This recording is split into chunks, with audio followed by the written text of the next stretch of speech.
We've been exploring mindfulness and self-compassion over the past several months. And it is to that end that I am thrilled to introduce our guest speaker today, who I came about because I wanted to learn more about this self-compassion, mindful self-compassion technique, and tried to sign up for a class that was happening up at DU, and I missed the deadline.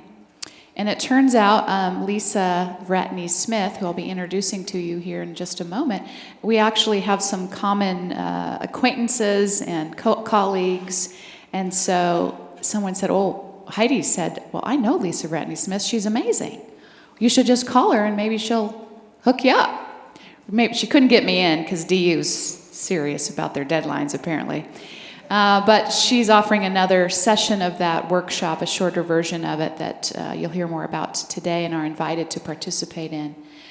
And she just brings such a genuine, authentic presence, joyous and grounded clearly in love. She's been a social worker at Aurora Public Schools since many, many years ago, 1994.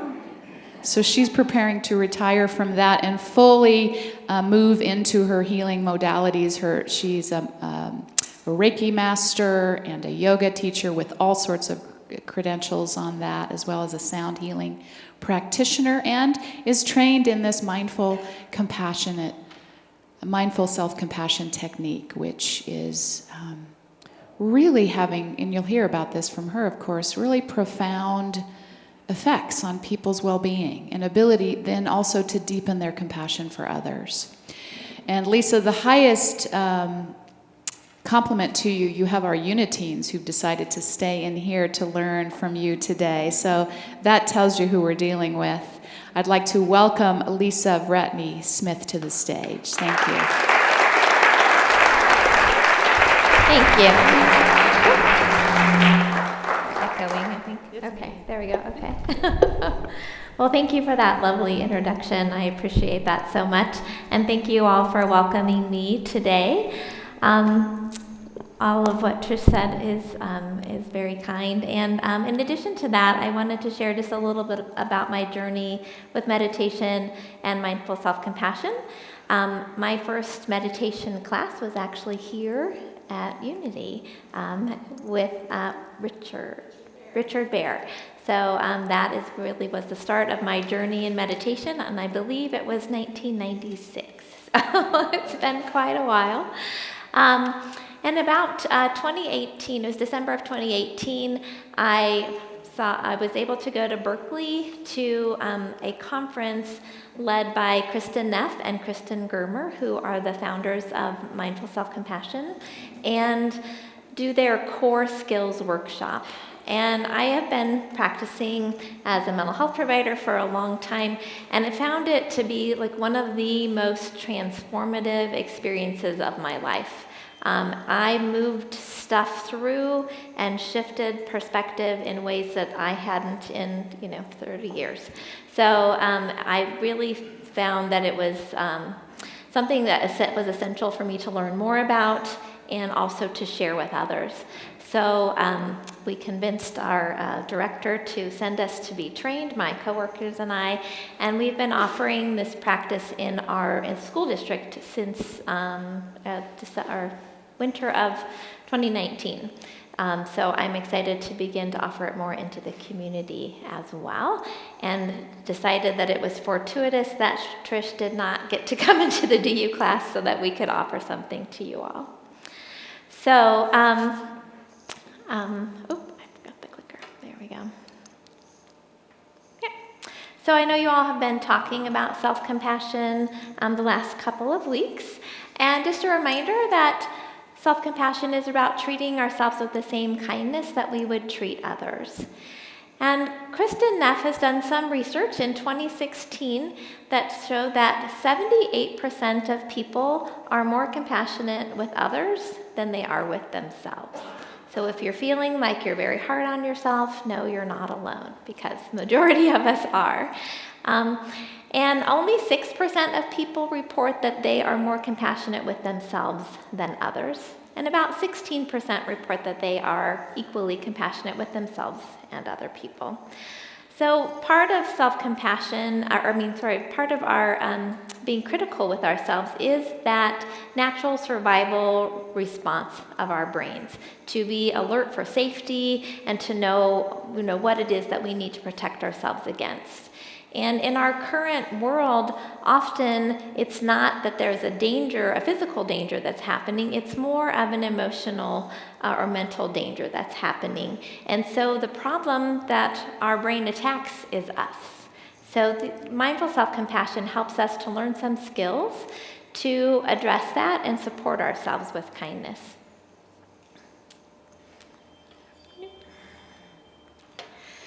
So there are 3 components of mindful self-compassion.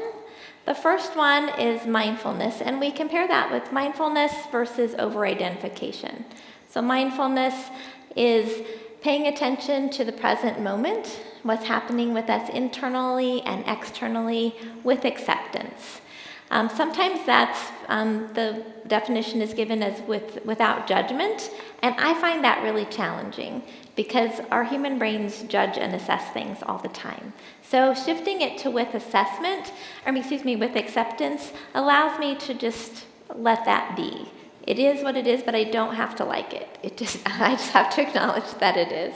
And over-identification is when we get carried away into with the emotions. So our limbic brain takes over, is driving the bus. The emotions are taking over and leading our behaviors. So we're not really thinking about them a lot. So mindfulness can give us a chance to pause and reflect and make a thoughtful choice or response. The next piece of mindful self-compassion is common humanity, and that is in opposition to isolation. We often see ourselves as being the only one who is struggling. Everybody else looks happy and healthy and successful, and it feels like we're the only ones who are experiencing this difficulty.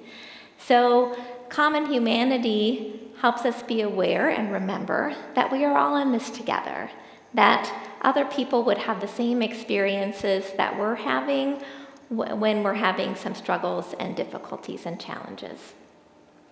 And then lastly, self-kindness versus self-judgment. So self-kindness can be challenging, as we said, in the research about how we treat ourselves and how we talk to ourselves. But we're really good at the self-judgment thing. And so it's a really strong neural pathway in our brain that we've learned since we were young, growing up, messages that we've heard from others, messages that we've created for ourselves and internalized.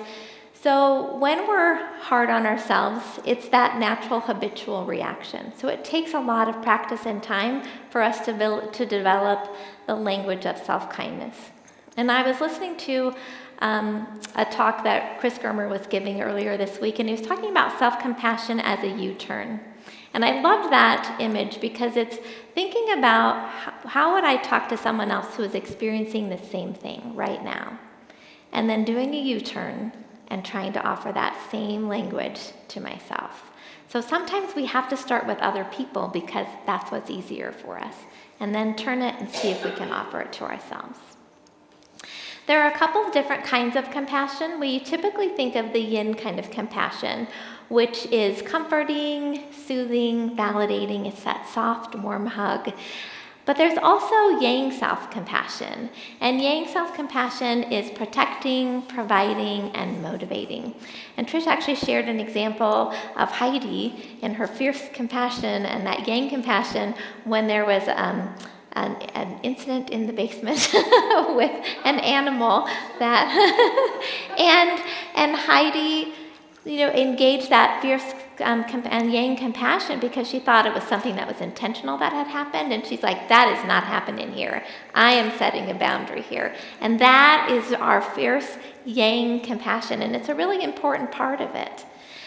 But we have to nurture ourselves with that yin compassion before we can step out into the world and be fierce and protective. So it's a balance of using both of those. Roshi Joan Halifax is another one of my favorite meditation teachers, and she talks about having a strong back and a soft front. And for me, that's really a wonderful example of that yang compassion, of that strong back, and the yin compassion of the soft front. So I wanted to have you practice with me just a moment some hand gestures that can help us understand these three components of mindful self-compassion. So the first thing I invite you to do, if you'd prefer just to observe, feel free to do that, but if you'd like to engage, I encourage you to. The first thing I invite you to do is to bring your hands into a fist and just tighten all the muscles in your arms, feeling that sense of tightness, tension, resistance. So this is the resistance that we have, our inner critic, is that get that tight, tense feeling. And then I invite you to open your palms, soften your arms, and just have the palms looking up toward the sky. So this is mindfulness, accepting this moment as it is. Again, we don't have to like it, or maybe we do, but it's just as it is. And then gently extending our arms out in front of us is common humanity, making that connection with others, inviting others in, remembering that we aren't alone. And then I invite you to bring your hands to your heart, and that is offering ourselves kindness, self-kindness. With the touch of our hands, you can feel that warmth and gentleness of your hands, the pressure, offering yourself that kindness. So again, mindfulness, common humanity, and self-kindness. So sometimes I find that those gestures help me remember the 3 steps of mindful self-compassion. And I'd like to share a little bit about, it's hard to read up there, but about the benefits of mindful self-compassion.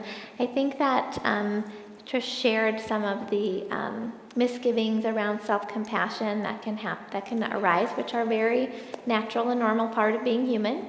But some of the benefits of self-compassion are that our experiences of happiness and life satisfaction are increased. Our overall emotional well-being is increased as well. I've been so excited in the class that I'm teaching, the short course through DU. Our last class is coming up this week, and it's so fun to see how quickly people notice the benefits, how quickly they're able to make small changes that make a big difference in their life. So it can be really powerful. The research shows that anxiety, depression, and sense of shame, feelings of stress also decrease, and actually that's things that I've heard from my students as well in these past few weeks.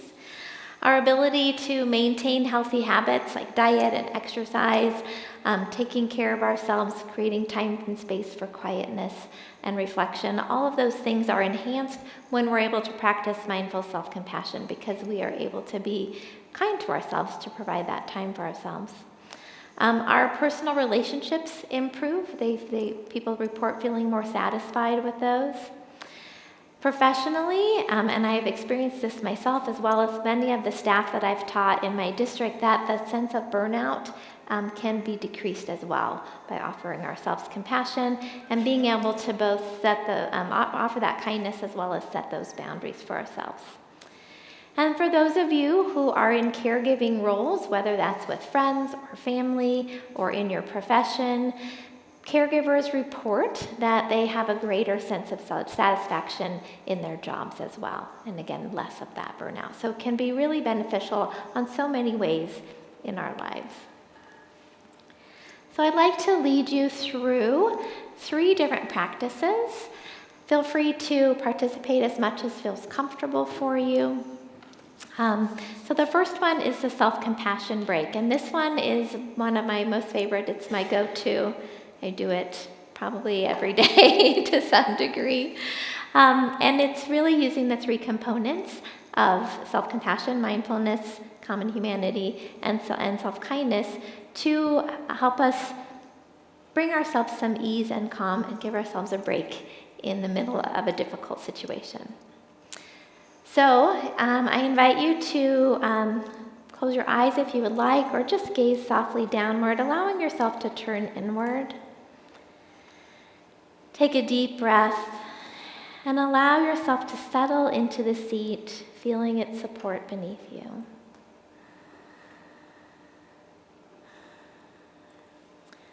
And then I invite you to bring to mind a situation that is mildly frustrating or is creating a little bit of discomfort for you. Nothing too big right now today as you're learning the practice, but something that's mild. And feel into that. Notice as you think about the situation, what arises in your body? What do you notice tenses? Perhaps your jaw or your stomach, shoulders. And as we bring our awareness to the difficulty of the situation, I invite you to silently say to yourself, this is a moment of difficulty.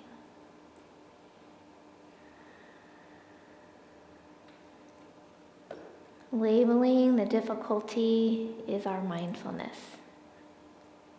Acknowledging and validating what it is that is right in this moment.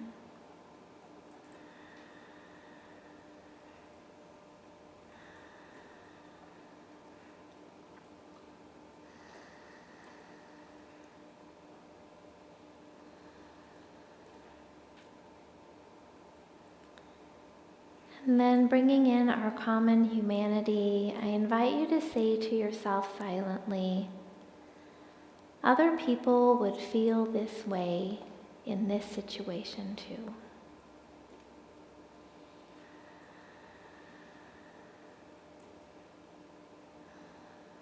You might find some other language like, you're not alone, I've got your back. We'll get through this. Notice how that feels to connect yourself with the rest of humanity.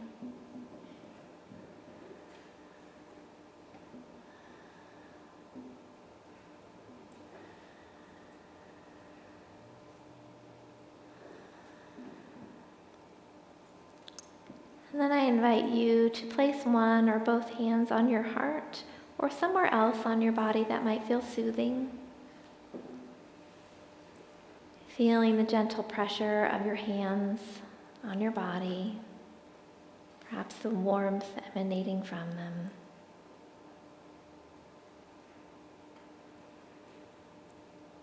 And then I invite you to offer yourself some words of kindness.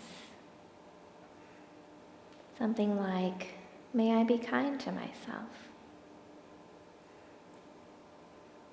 May I be gentle with myself through this moment.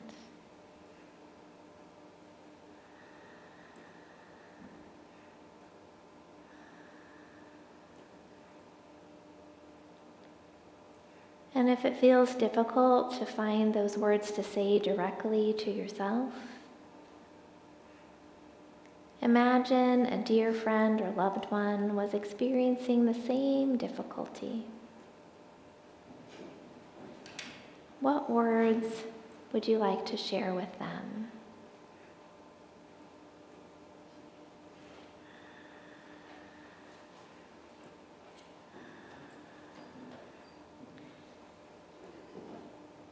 And then I invite you to make that U-turn and try saying those words to yourself.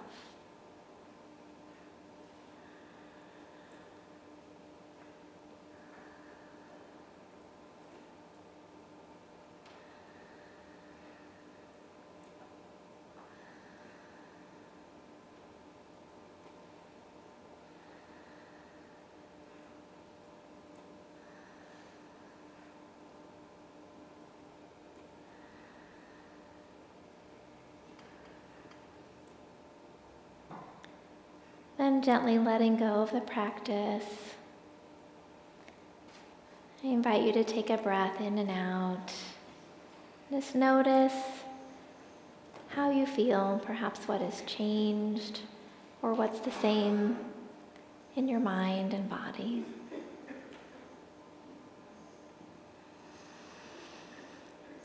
So again, that's a practice that you can do in more of that meditative way as we did today, or that you can practice quickly in a difficult moment, acknowledging that moment, acknowledging that other people would feel the same way in this difficult situation, and then offering yourself some kindness, whether that's with your words or with your hands. The next practice is called soles of the feet. So if you would like, I invite you to stand. If you'd like to remain seated, that's fine too. You're welcome, if you're staying seated, to kind of scoot out toward the edge of your seat a little bit, makes it a little more accessible. Soles of the feet can be a practice that's very grounding for us and helps us to be really present in the moment. So standing with your feet about hip-width apart, softening your knees. I invite you to bring your awareness to the soles of your feet. Notice the sensations, perhaps the socks that are, the texture of the socks that are over your feet if you're wearing them, or the sensations of the shoes beneath you. The softness or firmness. And then I invite you to gently just rock forward and backwards on your feet. If you'd like, you can gently lift your toes and heels.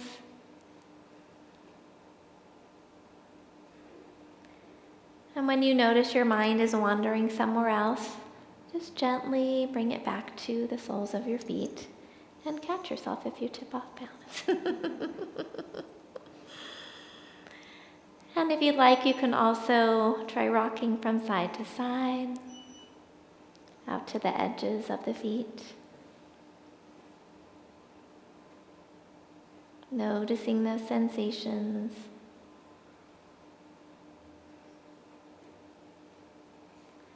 And if you'd like, combining those, making circles with your knees as you roll around the edges of your feet.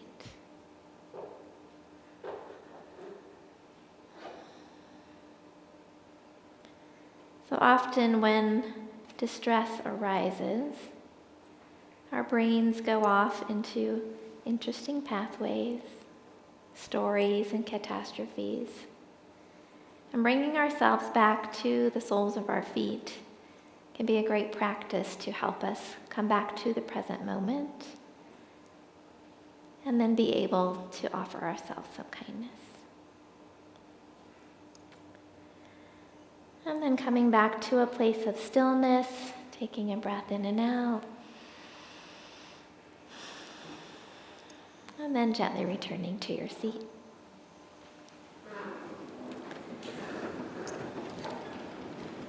And the last practice I'll have you do today is a gratitude practice. And I invite you to just take a moment to think of 5 things that you are grateful for in this moment on this day. It can be small things, it can be big things. Just taking that moment.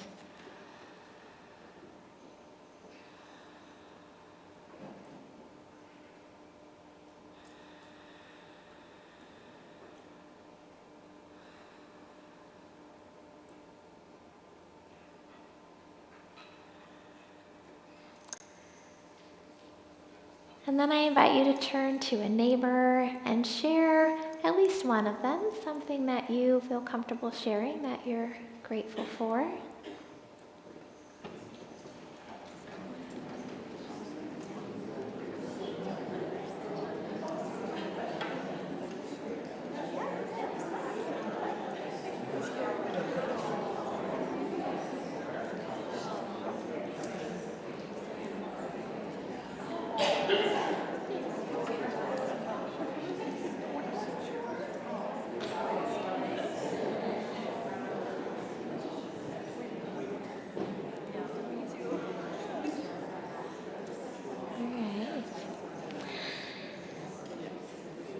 Does anyone have anything they would like to share with the larger community that you're grateful for? I know that can be friends, family, this place. Yes, all right. Did anyone include in their gratitude list themselves?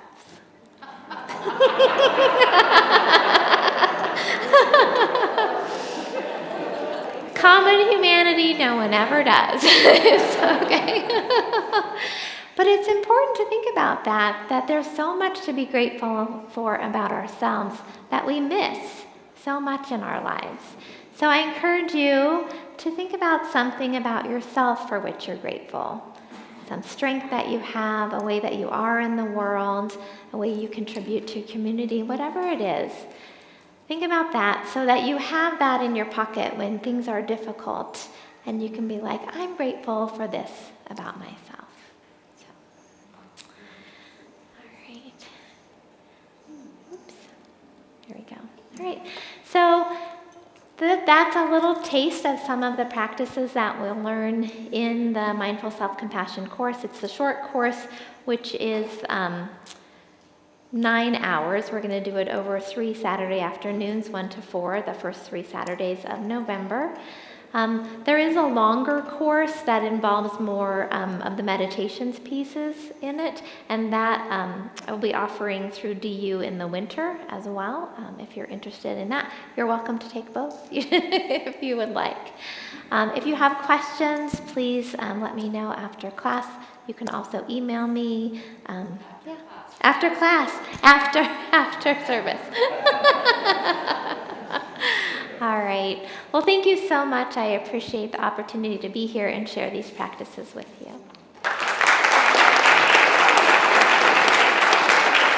Thank you.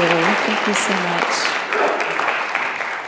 Yeah, it's nice to have some embodiment. I don't know about you, but I am. Oh, the kids are done. Trish is talking. The kids are, woof. We've heard this before. But those embodiment practices I am not good at, and I find that they really help integrate what we know, right, into some, can you advance that slide for me, please? Into kind of an integrative experience. And I want to just speak to, what do I want to speak to? It's so cute that you said after class. You can tell she's been teaching for 30 years, or in the schools. Into what I'm trying to do by bringing Lisa here, by exploring mindfulness, by exploring meditation and prayer more deeply, is to solidify some practices.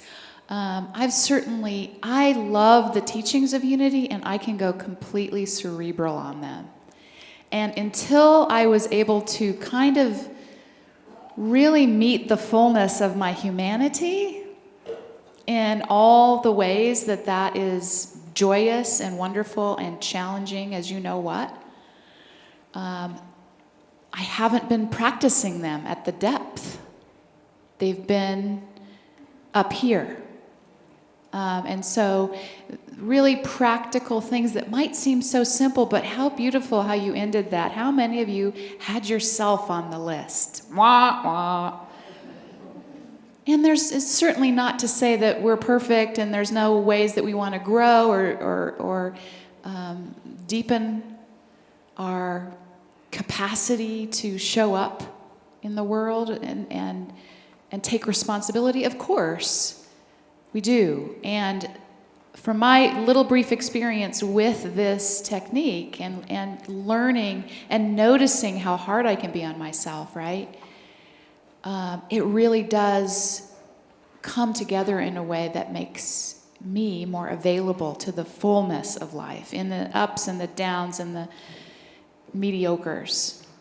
So just being able to be present, and that's something that mindfulness, I think, really supports us in, is to just be with the experience of being ourselves in this moment and letting it be.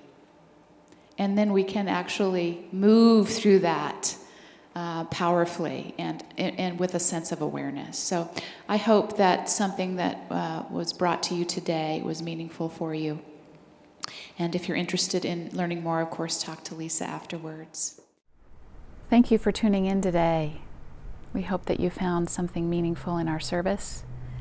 If you'd like to learn more about us or make a donation in support of what we do here, visit unitydenver.org.